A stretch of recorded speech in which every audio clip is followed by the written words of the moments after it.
Hey guys, Happy New Year po sa inyo sa lubong 2024. Sana po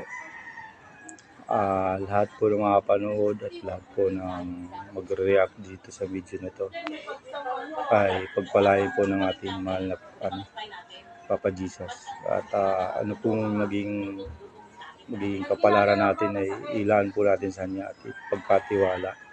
At magtiwala po tayo sa Kanya. Isintro po natin yung ating buhay sa Kanya. At kung ano man po yan, lagi po sa Kanya idulong at ipakiusap na solusyonan natin ang bawat na dumarating na problema sa atin. Kasi di mo sa atin ibibigay kung hindi natin kaya. Kaya lagi din yan idulog sa Kanya. Kasi mas magandang yung hindi yung gagawa pa tayo ng masama para masolusyonan lang natin yung mga problema na dumarating sa atin. At huwag natin susukuan.